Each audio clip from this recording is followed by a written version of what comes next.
We're talking about the growing list of stars who are going public with the problems they've had in the quest to stay young. She was a world-famous supermodel, but Linda Evangelista says she was disfigured by a cosmetic procedure. Lisa, right here. 23 years ago, Lisa Rinna had silicone injected into her lips to achieve this signature look, a supersized, sexy pound. But today, she's back to au naturel. First tonight, a makeup artist from Jersey has told ITV Channel she could barely look in the mirror after having a lip job that went horribly wrong. Imagine getting Botox injections at your local med spa and ending up looking like this. Botched Botox, overfilled faces, plastic surgeries gone wrong. It seems like we're bombarded at every turn with reasons to run from cosmetic procedures and just age gracefully. Everything is a facade. Everything is fake. Yet pulling us in the opposite direction are the countless celebrities who, even though they have no medical background, seem to control the cultural megaphone. They promote sky-high beauty expectations on women and girls while pushing their own skincare lines and playing coy about the expensive procedures they themselves have had. The celebrities or the person who has a full-time glam squad or photo editor is putting out this image that is just not real.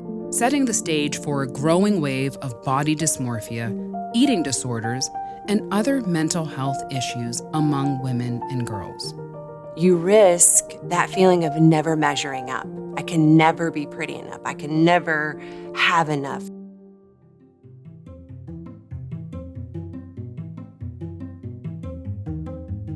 Growing up, I was so hard on myself. I didn't have the best confidence. I always felt like I was like the little ugly duckling compared to my friends. I think you have to be very, very careful with the facade that is portrayed these days, because life is real. And life is not always easy and fun and happy and filters. We're so nervous to show our real self, right? But a lot of people have false pretenses that you're gonna come in and I'm gonna make you look completely symmetrical and balanced, but when that's just physically impossible. Because it's so easy to put whatever you want out there, sometimes it's not factual or even realistic. And I see this a ton in my chair when patients come in and say, I want these lips, or I want skin like this, or a body like this, when we really have to break down like, hey, this person doesn't even look like this. And so it is creating a standard of beauty that is not just unattainable for the average person, but for anyone. It's important for us to just always bring ourselves back down to earth and say social media is just that. It's just a platform, and just reminding ourselves to disconnect and be present in reality and the people in front of us. Do we really, in fact, want to keep up with them? Is it even possible? There has to be a better way to look and feel beautiful. Can't we find a middle ground that neither shuns cosmetic procedures nor becomes enslaved to them? My name is Alexis Pena. I am a full-time nurse injector. My name is Taylor Siemens. I'm a nurse practitioner and I specialize in aesthetic medicine. Most of my time is spent training other clinicians in this industry how to treat patients effectively, but even more importantly, how to utilize that skill set to really pour into the confidence of their patients. Well, my name is Courtney Keene. I'm the owner of All the Things Med Spa. I'm a cosmetic injector, a licensed esthetician, and a professional laser technician. And I am in the loving on people business. The world my children are growing up in is radically different than what I experienced, especially when it comes to thinking about beauty and what it means to be beautiful both on the inside and the outside. It's vitally important to me that my own daughter grows up with a healthy view of what it means to not only look and feel your best, but to be the best person one can be. What does it mean to be beautiful? I've been in the medical aesthetic community for over a decade, having personally sold and marketed millions of dollars worth of the biggest brands in the world, from Botox to Restylane and beyond. Truthfully, there is a beauty revolution unfolding before our eyes, driven by scientific innovation and medical artistry. But at the end of the day, outward beauty really is only skin deep. Women want to learn from sources they can trust, how to level up both their look and their lives. Our research has shown that this is best expressed in the BIANCA lifestyle, pursuing beauty, intelligent decision-making, attractiveness, and noble character attributes. And yes, my daughter's name is Bianca, because empowering her is my primary mission. Across cultures and throughout history, women have valued the harmony of inner and outer beauty, the balance of attractiveness with character, and a natural rather than distorted look. This approach honors and celebrates the dignity of the individual, instead of merely conforming to outward-only, cookie-cutter beauty standards. For example, Audrey Hepburn was a non-traditional, yet timeless beauty also admired for devoting her life to helping others around the world. You especially wanted to change? Did you want to look any different? Oh, yes. I mean, always as a child and then and even now, except now I sort of relax, you know, I sort of accepted myself the way I am. My own grandmother was considered the ugly duckling by her family. She went on to travel the globe, spoke 4 languages fluently, earned her doctorate, and became a highly successful entrepreneur and civic leader before passing away at the ripe age of 106 years old. She also had a nose job. She's a great example of a woman who embraced medical aesthetics to look and feel her most confident self, but whose true beauty radiated from within. My goal is to harness the power of great storytelling to educate women about medical aesthetics and empower them to balance their inner and outer beauty. And key to reaching this goal is to increase the influence of medical aesthetic professionals, the true experts in this space, and to help them amplify their voices above all the noise. So we gathered 3 amazing providers to hear about their own personal aesthetic journeys and how they're applying the Bianca mindset to live a beautiful life and leave a beautiful legacy.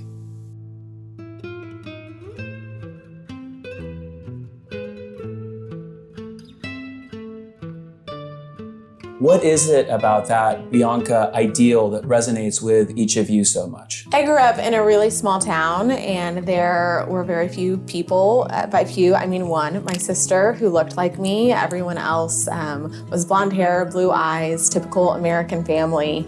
And so for me growing up, you know, I had big puffy hair and a much rounder figure. I didn't really look like my friends. And so I admire and aspire to have this Bianca to look up to. I wish I would have had that as a kid, to know there are other ways to be attractive or aspire to of being a good person, not just focusing on how we look aesthetically. I love that you made this for your daughter, for her to even know not only is she truly Bianca, but she's not aspiring to be like anybody else in this world, but a true version of herself. I do see myself being a Bianca, someone who pursues that inner and outer beauty and putting in the work. I really want to be a complete whole woman internally. Beauty is much more than what the eye sees. Being a Bianca means remaining grounded. It's very well attainable, that it's not far reach, that you don't need millions of dollars, you know, to be that kind of woman. Growing up with a deformity, my only option was inner beauty and to seek beauty in other places. Honesty, integrity, character, those were things that I had to nurture from a very, very young age. It was all that I had. When I think of a timeless beauty or someone that personifies a Bianca, I think about my mom. Years and years of dealing with health issues for me as a little girl, and just never complaining. So you can't outgive her, you can't outlove her. She's a remarkable woman that would do anything for anyone. About 2 months into my little life, a tumor started forming on my face. It was right underneath my right eye.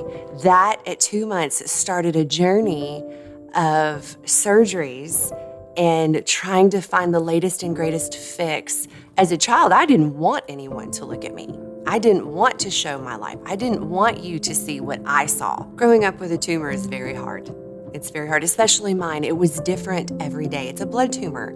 So some days it was black, some days it was purple. Some days it was red. So the jokes never stopped, you know what I mean? It never got old because it was continuing to change. So I was the freak show, I was the ugly girl, I was, ooh, don't go near her, something's wrong with her. About 16 surgeries on my eye, on the tumor alone, and then it would push my eye. So then we had a lazy eye situation, and I was cross-eyed, and you know, just years of probably sad. You know, there were a lot of sad days. There was a lot of deep insecurities that form. You know, kids can be so cruel. I had amazing parents that told me I was beautiful every day of my life, and that I was gonna be a world changer, and that the Lord had called me for greatness. And I began to start believing that, you know. I'm getting a little bit older, and so the mocking and the being made fun of didn't hurt near as bad as I got older, but there were so many deep insecurities. Let me be clear. There were some issues that I needed to work through, but I'll tell you, the last surgery, I went into that surgery with a different mindset. I thought, you know what, if these are the cards I've been dealt, I'm gonna play the hand. So if it happens, great. If it doesn't happen, great. At 21, I finally had my final surgery, and they were able to get it, and it hasn't come back. My daughter and I often have conversations about being a good person, helping others, being kind to people, and just being respectful because she does see me take care of myself, you know, eating healthy, working out. She starts to look at herself in the mirror as well. She is becoming critical of herself, and, you know, me just having those difficult conversations with her, telling her, you're beautiful the way that you are. You're 7 years old. Love who you are, you know, be a good person. I know that she's gonna carry that with her as she gets older, and we're just, you know, changing the mold of our generations to come. I was born and raised in Dallas, Texas. My parents had me when they were 15 years old. I give her so much grace now because I think back, wow, she was just a kid doing the best that she could, trying to raise a kid. I am the first in generations in my family to become educated, like to go to college. I guess I didn't really reflect on it until I became an adult working in my profession, of how many barriers I've broken. It is really important to me that my daughter sees me working on my inner and outer beauty. We're literally always together. So in the morning when we wake up, I say, hey, get up, it's time for school. Here's your uniform, you gotta make sure it's ironed, you gotta make sure you're neat and your shirt's tucked in. Okay, let's comb your hair. Are we brushing your teeth? I know my mom's intentions were always pure and very good, but she had a lot of thoughts around how we looked and how we presented. I think a lot of that had to do because we are of mixed race in a very small town. And so I think that brought a lot of pressure to her for us to look a certain way or behave a certain way. And so lots of conversations around looking pretty or having your hair fixed a certain way. You know, eating a snack also meant we had to run around the block a couple of times or exercise. So many people ask me how long I've been in the industry, and my answer is always, it's a loaded question because I feel like it was just the natural thing for me. You know, it took me a lifetime to look in the mirror and love what was looking back at me. And if I could help my patients not have to go through that and immediately love what they see when they look in the mirror, then mission accomplished. I think back in the day, filler, Botox, those were all secrets. People didn't talk about that. That was, I never, what? You would put something in your face? Well, I think now that so many people are open and are talking about it, it's becoming a common thing. It's not near as negative as it once was due to people talking about it.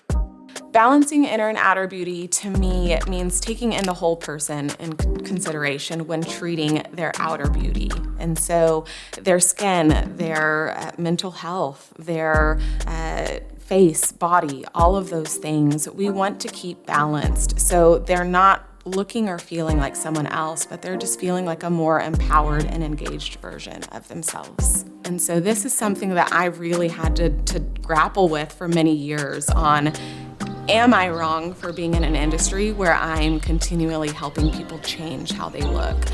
But it really helped frame a new narrative for me of understanding we're not here to change the person. We are here to help them level up or elevate how they feel about themselves. Leveling up your look for my patients really means embracing the parts that you love about yourself and using these services to highlight those things. And so let's instead talk about the things that we can do to impact your beauty and what you are trying to achieve yourself in a much more realistic manner. A lot of people don't realize that if I can add a little volume and take away some lines, it's going to give you confidence. And I think that's beautiful. I would have done anything to build my confidence back in the day. And so if I can do that for someone else, then why wouldn't we? Let's just be transparent and talk about it. And I'm the kind of girl, if I find something that works, I want to tell everybody. I don't feel like I am adding filler. I feel like I'm adding confidence. I don't think I am removing a wrinkle. I'm removing insecurity. Every person that I touch, my prayer for them is that they would see themselves as we see them. These women walk in, they're so stunning and they're so beautiful, and all they want to do is fix what they see in the mirror. So, leveling up to me is just adding confidence and security in each person that walks through the doors. I'm hearing more and more from providers like yourselves that they're having more in-depth conversations with their patients, not just around the safety and efficacy of medical aesthetic treatments, but also around psychosocial dynamics and even going into mental wellness. Where do you see that intersection, that balance with regard to inner and outer beauty, health and wellness for yourselves as medical aesthetic providers? I think a balance is key, and I do think it is our responsibility to introduce that to the conversations with our patients. Of course, they're there because they want to enhance or change little things about themselves, but I feel personally responsible to make sure that they're approaching that in a healthy manner. And so we're talking about health, we're talking about good skincare programs, we're talking about their medical wellness. We need to make sure that once we do the treatment, that they're actually feeling more confident and we're not just hiding the insecurities for it to come out in a much bigger way in the future. As aesthetic providers, it starts from us and showing that transparency, especially on social media, trying to not, use the filters to camouflage, a pimple or an acne scar or blemish on our face. Wouldn't it be so fun if the trend was just to be who we are? Is the goal then that they will have an opportunity to pause and self-reflect about the solutions that they may be pursuing? Absolutely. I think that is where we can say that's what turns something from a trend to a standard of care, that we are here to provide the best outcomes for patients, not hit the best numbers in syringes of filler sold or number of lasers done, but that we are truly caring for people in that way. We all have enough patients to go around, but it is really reliant on all of us standing up for those patients and helping them understand when it's time to take a break. Sure, you can always throw a little more something in someone's face, but it's just not what's best for them. And I think if we're it goes back to previous questions on honesty and integrity, and we have to draw the line. Living a beautiful life, it requires daily work of understanding proper diet, nutrition, how to work out when you have injured muscles, how you alter things. And aging gracefully is the same to me. The right skincare and finding the right clinician and doing work in yourself to make sure that you are happy with yourself and more importantly, engaging with others to help them feel like they are living their best life and helping guide them along that as well. Aging is a beautiful thing. To age is human, and we have to enjoy the process. So we don't spend our lives hyper-focused on our appearance that 20 years pass and we didn't enjoy our life. We didn't love the person that we were because we were so hyper-focused on how we looked to others. We can make you look pretty on the outside, but man, if you're ugly inside, I personally feel like it doesn't even matter. I can add a little volume to your face. I can add a little volume to your lips. All of those are very pretty. Those are very pretty attributes. But integrity, honesty, character, These are attributes that I find beautiful. Anything that I could do for someone that walks into our practice, it's that I can make them feel like they're the most important person in the world, that they're special, that they are valued. It's time to reclaim a more holistic and time-honored approach to beauty. We can level up the way we look and feel without losing our identity. This is where the empowering role of the licensed medical professionals who practice what's known as aesthetic medicine come in. Because who is better qualified to help the millions of women who are curious about cosmetic procedures, but also concerned about looking or even becoming fake? So much goes with the times, and something the public liked, let's say 5 or 10 years ago, might not appeal to them now, and you can't predict.